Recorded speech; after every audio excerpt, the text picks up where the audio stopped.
সেখানে কিছু এলাকা ছাড়া, যেমন গুলশান, বনানী, বারিধারা, বসুন্ধরা ছাড়া ঢাকা শহরের ম্যাক্সিমাম এলাকাগুলো ফার কমায় দেওয়া হয়েছে।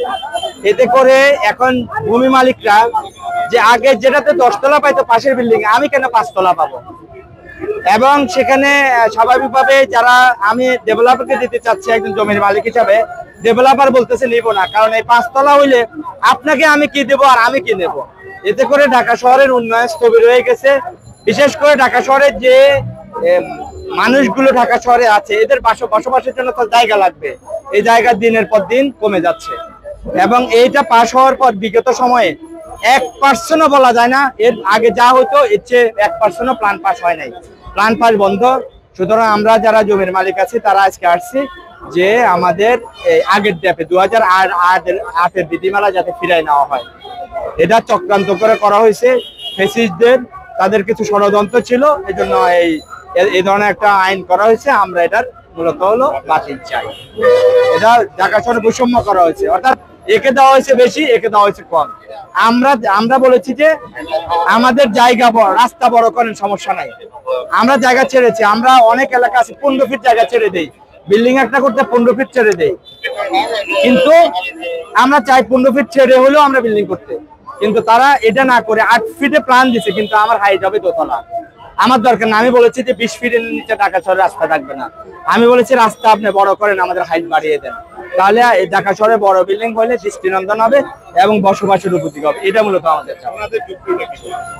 ওনাদের যুক্তি হলো যে ঢাকা শহরের লোকজন বেড়ে যাচ্ছে, সুতরাং এখানে লোড কমাইতে।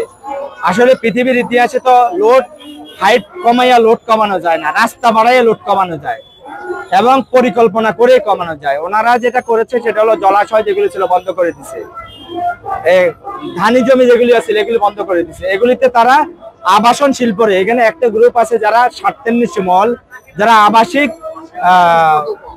যেটা করছে, যেমন বসুন্ধরা, আমিন মোহাম্মদ, এদেরকে ফ্যাসিলিটি দিছে।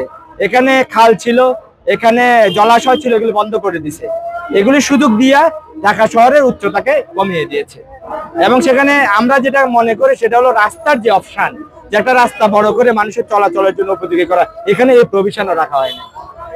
শুধু মানে পরিকল্পিতভাবে ওই জমিগুলোর ডিমান্ড বাড়াইয়া ঢাকা শহরের সকল এলাকার জমিগুলোর ডিমান্ড কমাই দিচ্ছে। এটা থেকে আমরা বৈষম্য থেকে উত্তরণ চাই, এটা মূলত এখানে লেখা আছে। একটা জিনিস এখানে দেখেন, এই আইনটা হচ্ছে অ্যাকচুয়ালি একটা রাষ্ট্রবিরোধী আইন। কেন রাষ্ট্রবিরোধী? আমাদের এখানে ধরেন হচ্ছে টোটাল হলো 257টা অথবা 300-এর উপরে সাবসেক্টর কাজ করছে। এখন যদি 10 তলা বিল্ডিং না হয়, যদি 5 তলা হয়, 6 তলা হয়, তাহলে অটোমেটিক আমার 40% যে সাবসেক্টরগুলোর প্রোডাকশন বন্ধ হয়ে যাবে। এখন যদি আমার যদি প্রোডাকশন বন্ধ হয়ে যায়, তাহলে অটোমেটিক ওই প্রজেক্ট অর্থনৈতিক চাপে পড়বে, তাহলে আমার জিডিপিতে এফেক্ট আসবে। জিডি যখন আমার হচ্ছে লোকবলের কাজ কমে যাবে, তখন দেখা যাচ্ছে যে আপনার দেশের মধ্যে হচ্ছে আরেকটা অরাজক তৈরি হবে, লোকজন ফ্যাক্টরি মালিকটা কি ছাঁটাই করবে। আপনি দেখুন লাস্ট 1 ইয়ারে রাজ্য থেকে 1% প্ল্যান আপনার অনুমোদন হয় নাই। এখন প্ল্যান যদি আমি না পাই, আমার যেমন জমির মূল্য কিন্তু কমে নাই। গত বছর যে জমির দাম ছিল 1 কোটি টাকা, সেটা এখন হচ্ছে 1.25 কোটি, 1.5 কোটি টাকা। 1.5 কোটি টাকা দিয়ে জমি কিনে আমি যদি ধরেন আপনার হচ্ছে প্ল্যান পাই 5 তলা বা 6 তলা, তাহলে জমির কেউ এখানে বেনিফিটেড হতে পারবে না, সবাই ক্ষতিগ্রস্ত হচ্ছে। ল্যান্ড ওনারও হচ্ছে, আবার হচ্ছে যারা এখানে কাজ করবে, ডেভেলপার বলেন, হচ্ছে ফ্ল্যাট কিনে যাবে, ফ্ল্যাটের রেট আপনার হচ্ছে দাম দ্বিগুণ হয়ে যাবে অটোমেটিক। কারণ আগে আমি পেতাম 10 তলা, এখন পাবো যদি 5 তলা, তাহলে দ্বিগুণ হবে ফ্ল্যাটের দাম। যেখানে ফ্ল্যাট চলে এখন 10,000 টাকা